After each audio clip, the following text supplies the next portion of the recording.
Good morning my dear students. तो आइए फिर से शुरू करते हैं इंग्लिश की अपनी नेक्स्ट क्लास। जैसा कि हमने प्रीवियस क्लास में देखा था कि इंग्लिश में ना कुछ वर्ब्स होते हैं, वो एक तो पार्ट होता है मेन वर्ब का और दूसरा पार्ट होता है उसके सब्सिडरी या हेल्पिंग या फिर ऑक्सिलरी वर्ब्स का, जिनके भी दो पार्ट्स थे। ऑक्सिलरी के भी प्रिंसिपल ऑक्सिलरी वाले और फिर उनके एक और पार्ट थे जिसको हम मॉडल्स कहते थे। ये स्पेलिंग मॉडल नहीं है, ये स्पेलिंग है MODAL।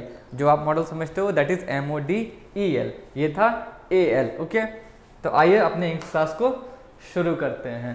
Use of shall and will का हम आज देखेंगे अलग अलग रूल्स। ठीक है, ऐसे ये हार्ड एंड फास्ट रूल नहीं होते हैं, बट यहाँ पे हम देखते हैं कि ये एक रूल के फॉर्म में आपको समझाया गया है।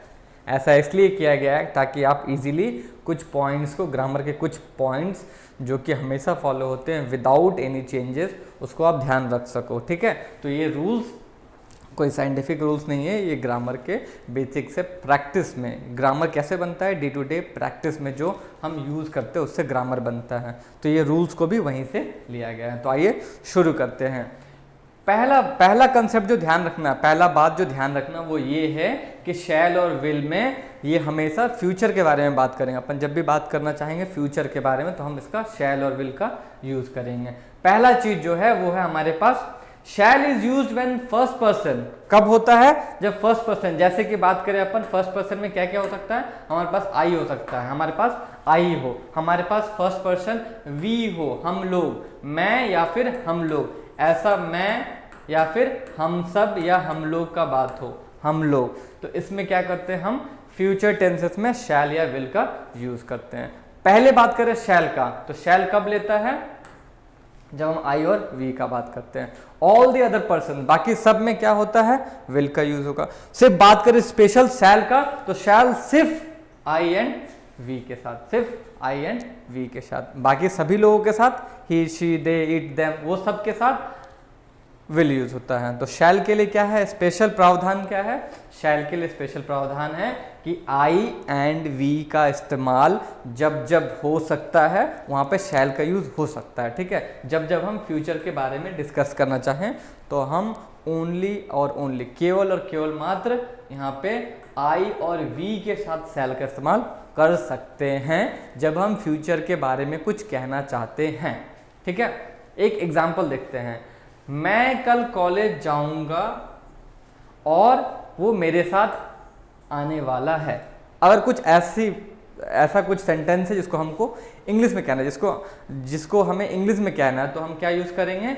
आई shall go to college tomorrow. मैं कल कॉलेज जाने वाला हूँ, मैं कल कॉलेज जाने वाला हूँ या जाने वाली हूँ और मेरे साथ वो आने वाला है। मतलब हम दोनों लोग मिलके, दोनों फ्रेंड्स मिलके कॉलेज जाने वाले हैं। तो ऐसा कुछ फीलिंग्स को एक्सप्रेस करना, ऐसा कुछ फीलिंग्स को एक्सप्रेस करना जो कि फ्यूचर के बारे में बता रहा, जो कि आज के बारे में या पहले का कोई इंसिडेंस हुआ, पहले कुछ घटनाक्रम हुआ हो उसके बारे में बात नहीं कर रहा, आज का बात कर रहा हो, ऐसा भी नहीं है, फ्यूचर के बारे में बात हो रहा हो। अगर जब भी बात हो फ्यूचर का और वहां पे हमारे पास कैसा कंडीशन हो, हमारे पास फर्स्ट पर्सन वाली कंडीशन हो, आई और वी का, तो हम इजीली वहां पे शैल का यूज कर सकते हैं। हम इजीली वहां पे शैल का यूज कर सकते हैं। तो हमारे पास सेंटेंस क्या बनता है?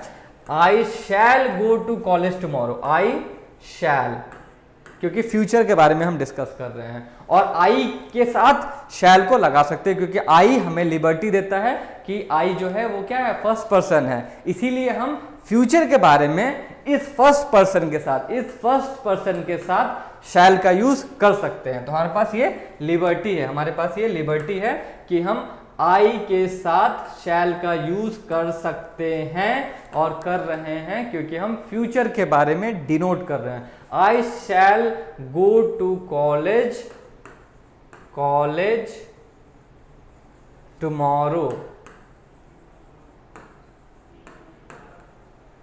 टुमारो। ठीक है, एक ही एम होगा, tomorrow. I shall go to college tomorrow. और फिर एक और इसमें कंडीशन क्या है? And he will come with me. तो यहाँ पे देखो, यहाँ पे ही, शी, इट, इसके साथ शैल का यूज नहीं होता है, इसके साथ विल का यूज करते हैं। तो सिर्फ शैल का लिबर्टी कब है? जब हमारे पास फर्स्ट पर्सन आई या फिर वी है। जब हमारे पास फर्स्ट पर्सन आई या फिर वी है, जब हमारे पास फर्स्ट पर्सन आई या वी है तो हम ऐसा कर सकते हैं, हम ऐसा इजीली कर सकते हैं। तो this is clear to you, I hope ये समझ में आया।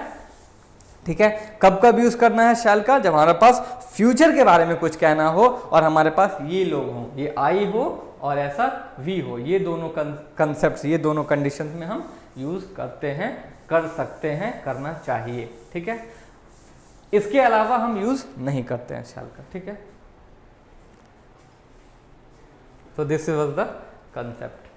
नेक्स्ट, मॉडर्न इंग्लिश में आजकल हम जो प्रैक्टिस देखते हैं मॉडर्न इंग्लिश में, उसमें क्या होता है ना, विल का यूज हम कर सकते हैं, विल का भी यूज हम कर सकते हैं, विल का भी यूज हम कर सकते हैं आई एंड वी के साथ। लेकिन जब जब बात होता है कुछ क्वेश्चन पुट करने का, जब जब बात होता है कुछ क्वेश्चन पुट करने का, इंटेरोगेटिव सेंटेंस का, कुछ क्वेश्चंस पुट करने का, वहां पे हमारे पास ऑप्शन नहीं है, वहां पे हम शैल का ही इस्तेमाल करते हैं, वहां पे हम शैल का ही इस्तेमाल करते हैं। मॉडर्न इंग्लिश में जो कि ग्रामेटिकली थोड़ा सा लीनियंट है, थोड़ा सा कम स्ट्रिक्ट है, उस मॉडर्न इंग्लिश में will can be used with I and we, ये आई और वी के साथ विल का भी इस्तेमाल हो सकता है, आजकल लोग करते हैं। बट इंटरोगेटिव सेंटेंस बनाना हो, जहां पे कुछ क्वेश्चन वाला सेंटेंस फॉर्म करना हो, जहां पे कुछ क्वेश्चन वाला फॉर्म करना हो सेंटेंस, वहां पे ऐसा मस्ट हो जाता है कि हम शैल का ही इस्तेमाल करें, सिर्फ शैल ही यूज कर सकते हैं, इसके अलावा और कोई ऑप्शन या फिर और कोई प्रैक्टिस नहीं होता है। मॉडर्न इंग्लिश थोड़ा सा लिबर्टी देता है कि आप विल का भी इस्तेमाल कर सकते हो आई एंड वी के साथ, लेकिन जब बात आए सवाल पूछने का, क्वेश्चन वाले स्टेटमेंट्स फॉर्म करने का, इंटेरोगेटिव क्वेश्चंस डालने का, ऐसे सेंटेंस बनाने का, इंटेरोगेटिव वाले, तो वहां पे विल का इस्तेमाल बिल्कुल वर्जित है, नॉट अलाउड है, नॉट परमिसिबल है, रॉन्ग है। तो वहां पे सिर्फ और सिर्फ शैल का यूज होना चाहिए, only and only shall must be use, only and only shall must be use, only and only shall. ठीक है, SHALL, only shall must be use, just keep this in mind, इसका हमेशा ध्यान रखना है। केवल और केवल शैल का इस्तेमाल होगा जब हम बात करें क्वेश्चन फॉर्मेशन की, जब हम बात करें क्वेश्चन फॉर्मेशन की, और हम बात कर रहे हैं आई एंड वी की, तो यहाँ पे आप नहीं बच के जा सकते, यहाँ पे तो आपको सिर्फ और सिर्फ शैल ही यूज करना है। आई होप यहाँ तक बिल्कुल अच्छे से समझ में आया। कंडीशंस एक और देखते हैं। एक बात हमें नोट करने के लिए कहा जा रहा है कि शैल का इस्तेमाल आप सेकंड पर्सन, जैसे कि ये दिख रहा है सेकंड पर्सन, थर्ड पर्सन जैसे ये ही, शी, इट, दे, ये लोगों के साथ भी कर सकते हैं, लेकिन तब क्या होगा, ये हमें कुछ स्पेशल कंडीशंस को बताएंगे, हमें कुछ स्पेशल कंडीशंस बताएंगे। अगर बात करें, अगर हमें एक्सप्रेस करना है किसी भी हालात में किसी के कमांड देने का, जैसे कि हम आर्मी में देखते हैं जब बात होती है कुछ कमांड देने का, जब बात होता है कुछ प्रॉमिस को मेंटेन करने का, जब बात होता है कुछ किसी चीज को थ्रेट करने का, किसी चीज को थ्रेट करने मतलब कि धमकी देने का, जब बात होता है किसी के दृढ़ संकल्प को दिखाने का, जब ऐसे कंडीशंस हो CPDT, जब बात हो CPDT की, कमांड देने का, आदेश देने का, जैसे कि आर्मी में कुछ प्रॉमिस करने का, ये प्रॉमिस मेंटेन था, ये प्रॉमिस मेंटेन नहीं हुआ, हार्ट ब्रेक हो गया। जैसे बात करें थ्रेट का, धमकी देने का, जब बात करें हम किसी के दृढ़ संकल्प को दिखाने का, किसी के दृढ़ संकल्प, डिटर्मिनेशन को दिखाने का, स्ट्रॉन्ग विल पावर और डिटर्मिनेशन को दिखाने का, वहां पे हम किसका इस्तेमाल कर सकते हैं, वहां पे हम शैल का भी इस्तेमाल कर सकते हैं। जैसे कि यू शैल बी अवॉर्डेड, आपको इस काम के लिए, इस कार्य के लिए, इस साहस के लिए आपको कुछ रिवॉर्ड दिया जाएगा, तो वहां पे क्या यूज हो रहा है, इवन सेकेंड पर्सन के साथ शैल का इस्तेमाल हो रहा है। तो आइए इसको एक एक करके विस्तार से पढ़ते हैं। तो यहां पे कहता है कि एक नोट करने वाली बात है कि आप शैल का इस्तेमाल कर सकते हो सेकेंड पर्सन के साथ भी। अभी तक हमने क्या देखा था कि शैल का इस्तेमाल कब होता है, शैल का इस्तेमाल सिर्फ और सिर्फ होता था फर्स्ट पर्सन आई और वी के साथ, सिर्फ आई और वी के साथ। लेकिन यहाँ पे हम क्या देख रहे हैं, यहाँ पे बोला जा रहा है कि आप यू के साथ भी शैल का यूज कर सकते हो, जब कंडीशंस क्या क्या हो हमारे पास, कंडीशंस ये हो, बात हो कमांड की, बात हो प्रॉमिस की, बात हो थ्रेट धमकी की, बात हो डिटर्मिनेशन स्ट्रॉन्ग विल पावर की। ऐसे कंडीशंस में यू कैन इवन यूज शैल। ऐसे कंडीशंस में आप क्या कर सकते हो, इवन सेकेंड पर्सन के साथ, इवन थर्ड पर्सन के साथ, इवन थर्ड पर्सन के साथ, ही शी इट दे, इसके साथ भी आप शैल का यूज बिल्कुल फ्रीली कर सकते हो। बट ये कंडीशंस क्या है, स्पेशल कंडीशंस है। ये कंडीशंस क्या है, स्पेशल कंडीशंस है। ये कंपल्सन्स को दिखाने के लिए, ये एडवाइस देने के लिए, ऐसे सब जब हालात हों, कंपल्सन, एडवाइस, थ्रेट, धमकी, स्ट्रॉन्ग विल पावर, निश्चय को दिखाना, डिटर्मिनेशन को दिखाना, ऐसे कंडीशंस में आप शैल का इस्तेमाल कर सकते हो, इवन सेकेंड पर्सन के साथ, इवन थर्ड पर्सन के साथ। तो आइए एक एक करके एग्जांपल्स देखते हैं। Will is used with I and we in similar cases, और ऐसे ही विल का भी इस्तेमाल आप फर्स्ट पर्सन आई और वी के साथ कर सकते हो। जैसे कि आप शैल के लिए लिबर्टी ले रहे हो, शैल के लिए आप छूट ले रहे हो कि शैल का आप इस्तेमाल थर्ड पर्सन, सेकेंड पर्सन के साथ कर रहे हो। इस स्पेशल, इन विशेष हालात में, इन विशेष कंडीशंस में, तो आप क्या सेम काम आप विल के साथ भी कर सकते हो। विल आपको नहीं यूज करना था फर्स्ट पर्सन के साथ, आई और वी के साथ, लेकिन इन विशेष परिस्थिति में, ऐसे विशेष परिस्थिति में आप कर सकते हो, आपको अलाउड है कि आप कर सकते हो। ठीक है, तो आइए स्टार्ट करते हैं। फर्स्ट थिंग, फर्स्ट कंडीशन था जो हमने पढ़ा था, वो था कमांड। फर्स्ट कंडीशन क्या था, कमांड। हम आर्मी में देखते हैं सीनियर जूनियर के हायरार्कीज होते हैं, द सीनियर्स दे कमांड, वो आदेश देते हैं।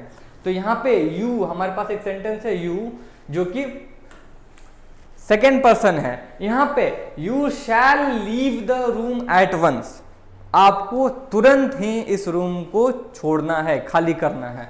You shall leave the room at once, ये एक कमांड है, ये एक आदेश है। यहाँ पे कुछ आदेश दिया जा रहा है, यहाँ पे कुछ सर्टेन फॉर्म में कहा जा रहा है, ऐसा करना है। You don't have a choice, आपके पास चॉइस या ऑप्शन नहीं है। तो यू के साथ, सेकेंड पर्सन के साथ हम क्या देख रहे हैं, क्योंकि ये कमांड को बताना है, ये किस फीलिंग को बताना है, कमांड को, इसलिए शैल का यूज हो रहा है, शैल का यूज हो रहा है। You shall leave the room at once, आपको तुरंत एट वंस, इसी हालात में you have to leave the room.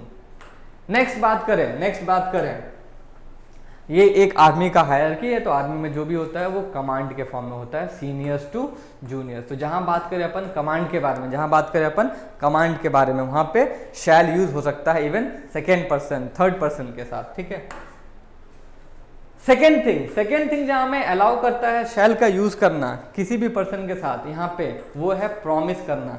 आप सभी को पता होगा, दीज आर लीडर्स, ये क्या है, नेता है। इनका काम होता है हर इलेक्शन के समय मेक प्रोमिसेस। फुलफिलिंग और not fulfilling is a different thing. उसको कर पाना, पूरा नहीं कर पाना, वो तो हम देखते ही हैं। ठीक है, मोर ऑफन देन नॉट, ज्यादा हालत यही होता है कि प्रोमिसेस फुलफिल नहीं होते हैं, दे बिकम फेक प्रोमिसेस। तो जब बात आए प्रॉमिस की, आपको हम रिवॉर्ड करेंगे, यू शैल बी रिवॉर्डेड। जब बात आए शैल का, तो यू के साथ, सेकेंड पर्सन के साथ शैल यूज हो रहा है, क्योंकि यहां बात हो रही है प्रॉमिस की। किसकी बात हो रही है, प्रॉमिस की। You shall be rewarded. Similarly I एक फर्स्ट पर्सन था, इसके साथ यूज तो होना चाहिए था शैल, लेकिन यहां भी बात करें हम प्रॉमिस की, तो आई विल हेल्प यू, मैं आपकी मदद करूंगा या करूंगी किसी भी हालत में, कम वॉट में, चाहे जो हो, आई will help you come what में। तो ये भी एक प्रॉमिस है, मॉडर्न टाइम्स में ऐसा होता नहीं। ठीक है, आई विल कम वॉट में, I will help you, will help. I के साथ आप क्या देख रहे हो, विल का इस्तेमाल हो रहा है। क्यों, क्योंकि यहां भी प्रॉमिस किया जा रहा है, कम वॉट में। This is an example of promise, come what में, चाहे जो हो, आई विल हेल्प यू, मैं आपका मदद करूंगा या करूंगी। तो this is also an exception, ये भी एक्सेप्शन था। आई फर्स्ट पर्सन के साथ जनरली क्या यूज करते हैं, शैल। फर्स्ट पर्सन आई के साथ जनरली यूज क्या करते थे, शैल। बट यहाँ पे क्या इस्तेमाल किया गया है, आई के साथ विल का यूज किया गया है। ठीक है, क्योंकि यहाँ पे भी प्रॉमिस का बात हो रहा है। ठीक है, तो यहाँ भी एक रूल्स के अलावा हम ध्यान रखेंगे इस चीज का। कम वॉट में मतलब नो मैटर वॉट हैपेंस, कुछ भी हो जाए, चाहे जो हो जाए। यहाँ पे बात करते हैं, आर्मी में हम बात करते हैं ब्रदरहुड की।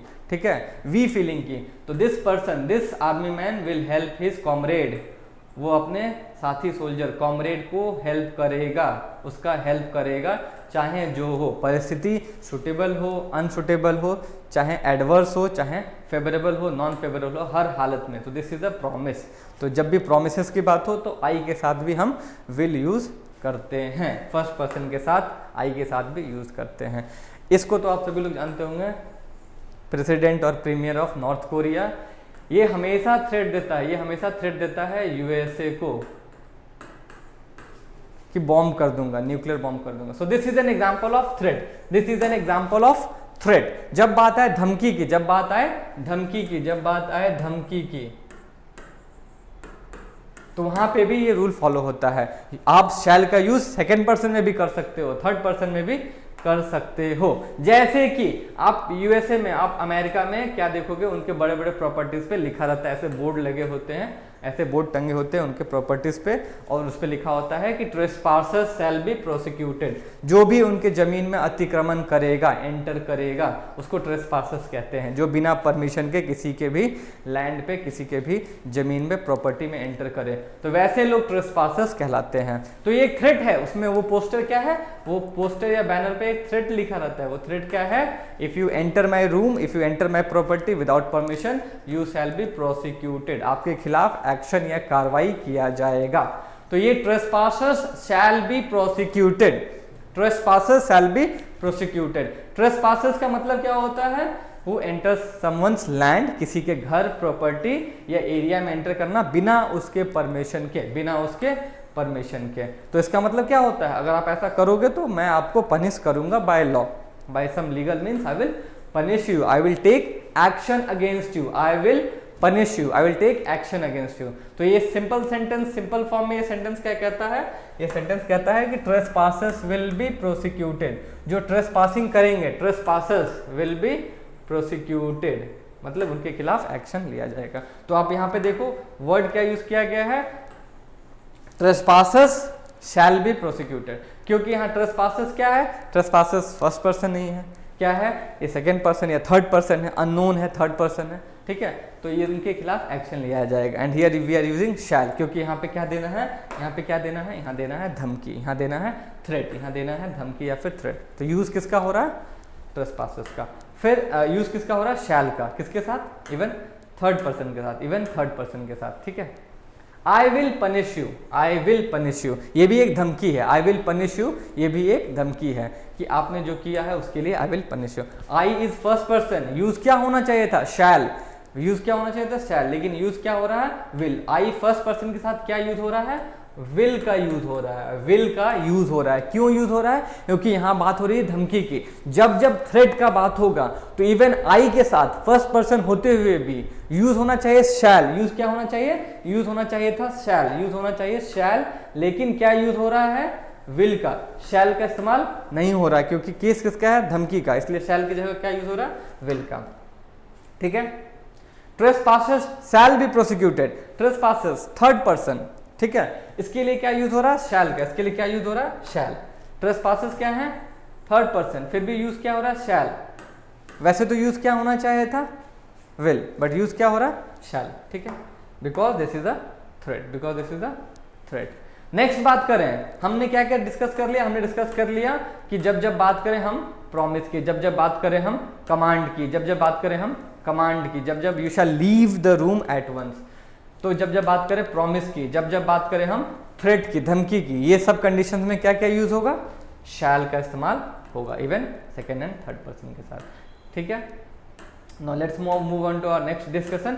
अब बात करते हैं डिटर्मिनेशन की, डिटर्मिनेशन की, strong will power, strong will power, दृढ़ संकल्प, दृढ़ संकल्प की बात करें, दृढ़ संकल्प की बात करें, दृढ़ संकल्प की, ठीक है, बात करें दृढ़ संकल्प की, इसमें भी क्या होता है, इसमें भी यूज होता है शैल का। दृढ़ संकल्प, बात करें दृढ़ संकल्प, ये एथलीट है, इसने संकल्प किया है कि इसको ही हैज टू विन, इसको जीतना है ये रेस, तो बात करें ये दृढ़ संकल्प की। आई विल वर्क हार्ड, आई के साथ क्या यूज हो रहा है, I is first person, use क्या हो रहा है, विल, यूज होना क्या चाहिए, शैल, यूज क्या हो रहा है, will. Work hard and score good marks, ये एक स्टूडेंट का रिजोल्यूशन है, स्ट्रॉन्ग डिटर्मिनेशन है, स्ट्रॉन्ग विल पावर है, दृढ़ संकल्प है, उसको जीतना है, उसको ये जीतना है, अच्छे मार्क्स स्कोर करना। तो आई फर्स्ट पर्सन के साथ, आई क्या है, फर्स्ट पर्सन, इस फर्स्ट पर्सन के साथ क्या यूज हो रहा है, विल का इस्तेमाल हो रहा है। नेक्स्ट हमारे पास एक कंडीशन आता है, वो है कंपल्सन। नेक्स्ट हमारे पास जो एक कंडीशन आता है उसको क्या कहते हैं, compulsion. Next condition is compulsion, next condition is compulsion.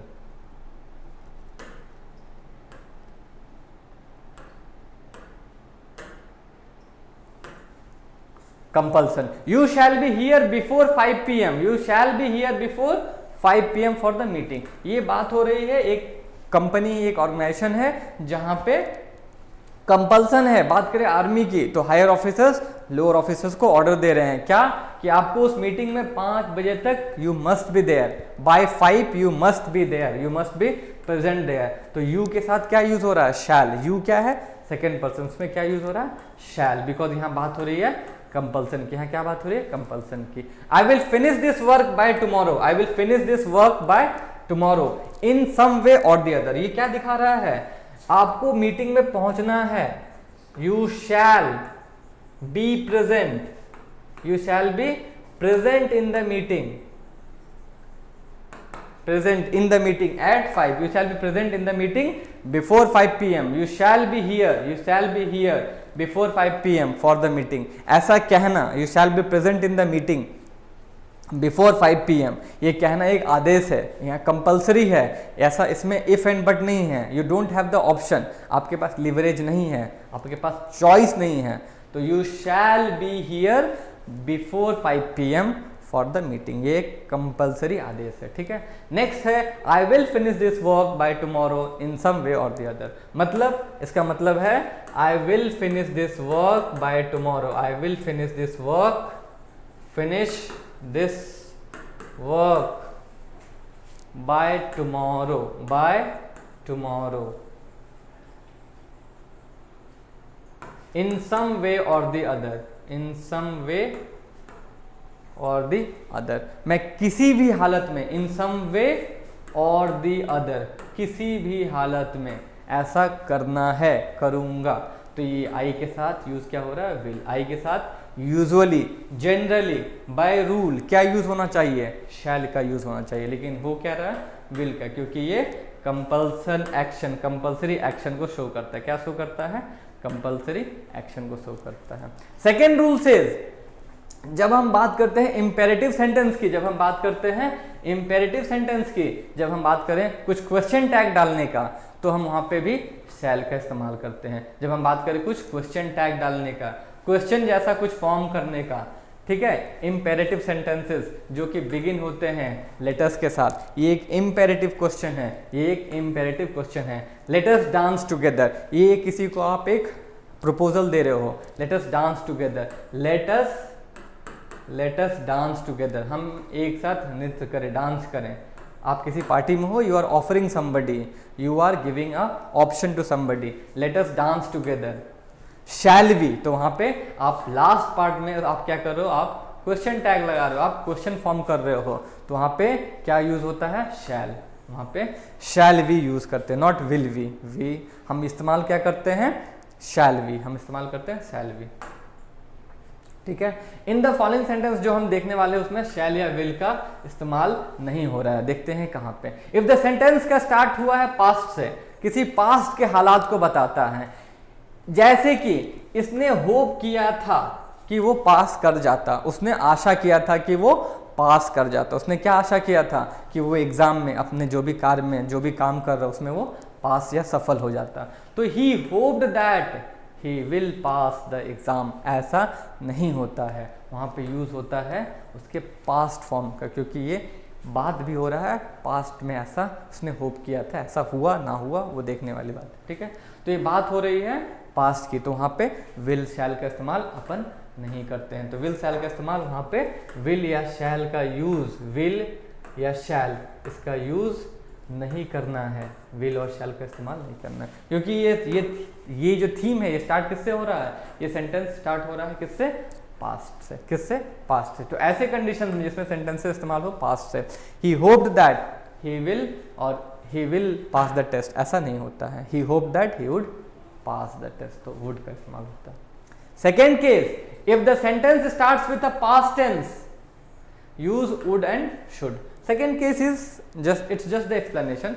ऐसे केसेस में जब सेंटेंस पास्ट फॉर्म में स्टार्ट हो रहा हो, ही होप्ड उसने ऐसा आशा किया था, तो वैसे केसेस में विल शैल का इस्तेमाल नहीं होता है, विल शैल का इस्तेमाल नहीं होता है, वहां इस्तेमाल करते हैं अपन would form, should form. This rule ये तब भी लगाते हैं इवन जबकि मॉडल हो, किसी भी वर्ब का मॉडल यूज किया गया हो। ओके ठीक है, मॉडल का इस्तेमाल किया हुआ या कोई भी फॉर्म वर्ब का यूज किया गया हो विल शैल के जगह पे। ठीक है, he said that he is coming, ऐसा नहीं होता है।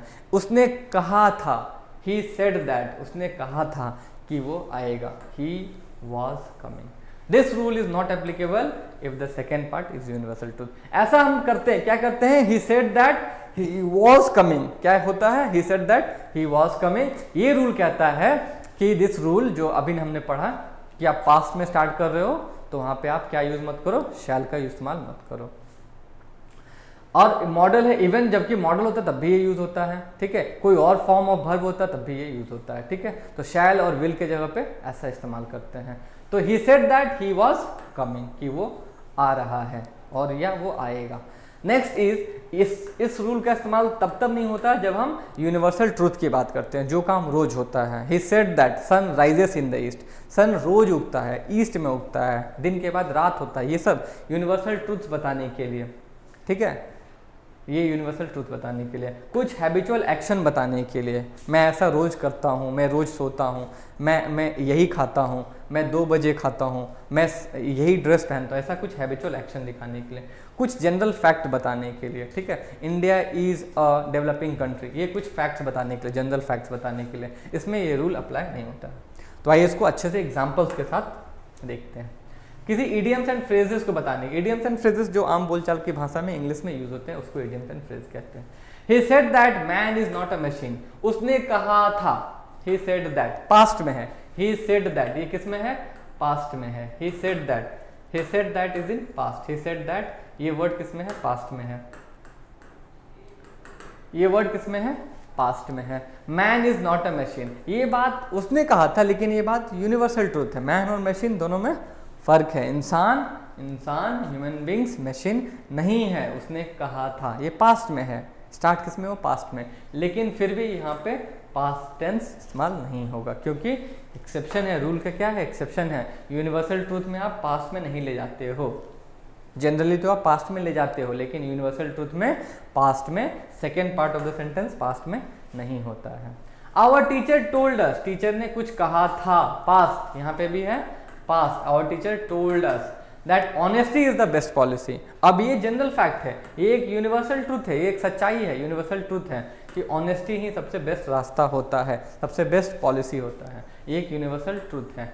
तो यहाँ पे आवर टीचर टोल्ड अस, उसने कहा था, बात तो है पास्ट की, लेकिन फिर भी ये सेंटेंस पास्ट में नहीं होगा। Honesty is the best policy, honesty is the best policy, तो ये प्रेजेंट फॉर्म में ही होगा। Man is not machine, man machine नहीं होता, इंसान मशीन नहीं होते हैं।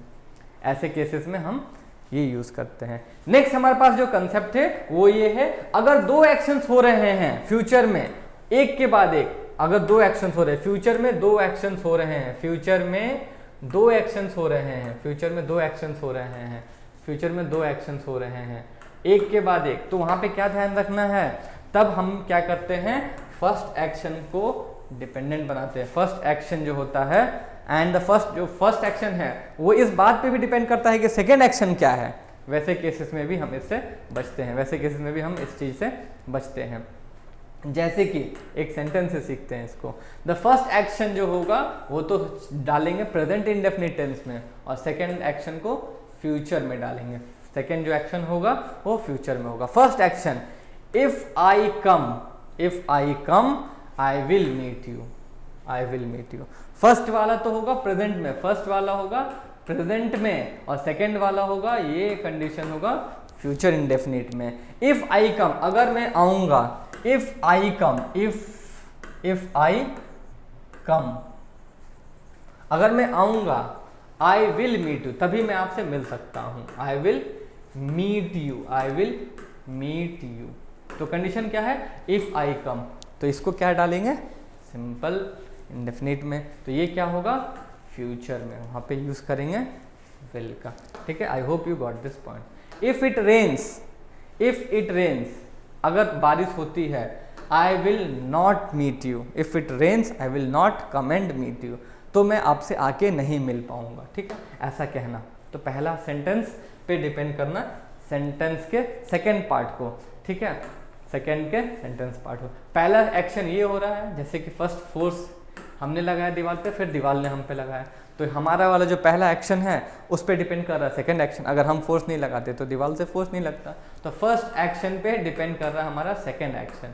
अगर बारिश हुई, ये होगा सिंपल प्रेजेंट इंडेफिनिट वाले पार्ट में, ठीक है, प्रेजेंट इंडेफिनिट वाले पार्ट में। और ये सेकंड एक्शन, तो मैं आपसे मिलने नहीं आ सकता, I will not meet you, I will not come and meet you, तो ये फ्यूचर इंडेफिनिट में होगा, ये होगा प्रेजेंट इंडेफिनिट में, ये होगा फ्यूचर इंडेफिनिट में। This is very very easy. Those who will work hard will pass the exam, जो मेहनत करेंगे वो एग्जाम्स में पास कर जाएंगे, विल पास द एग्जाम, ये फ्यूचर वाली बात है।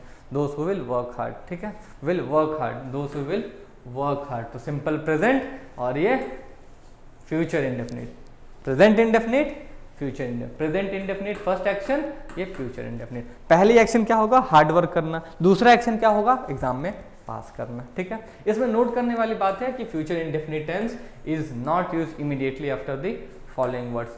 जैसे जैसे